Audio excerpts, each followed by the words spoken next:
It says that we now have been predestined. It means that now that we are saved by grace through faith in Jesus Christ and we're reconciled to God, now God has a predestined plan for us, a predetermined plan for us. And you know what it is? It's that we would be conformed into, shaped the same as, listen, the image of His Son. So we were created in God's image. We were created to be image bearers, to represent God, but we failed. We were fallen. We are broken by our sin, our rebellion.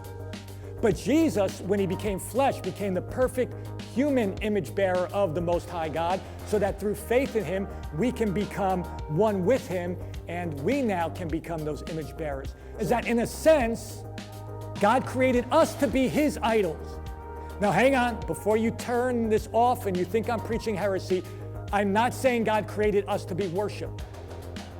The idols are representations of the God alone who is to be worshiped. And so we were created by God to be His representatives so that people, through the witness of our lives, would end up worshiping the one true living God. Here's how Jesus put it in Matthew chapter 5. He said, "Let your light shine before men. Go out and be my representatives and let your light shine before men." And remember this, Jesus said, "I am the light of the world." So He's the light of the world, and His light shines through His representatives. He says, "Let your light shine before men so they will see your good works." And do what? And glorify and worship your God who's in heaven.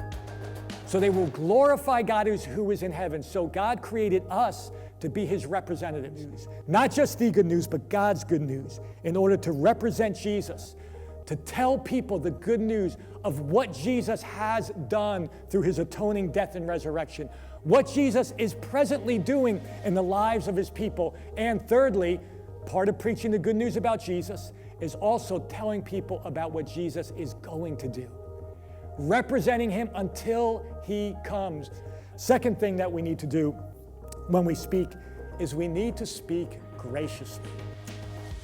As Jesus representatives, our words should be gracious.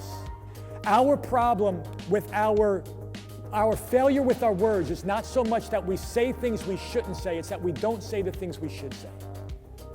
A failure to give appreciation, a failure to commend people for what they are doing right. Gracious words need to still be honest words. It cannot just be empty flattery. We cannot commend people for what they are not doing. So if these people were not standing firm, then Paul would not have said, "We commend you for standing firm." He would not have written that. We don't need people to describe the problem. We need people who describe God to us. In the midst of the problem, I need someone who can describe my God to me, to open my eyes when my eyes have begun to look dimly and not see Him for who He is. What David did is he saw God in the picture. What we need is we need to be people who speak words of faith so that for those around us who've lost sight of God in the picture, now they see God.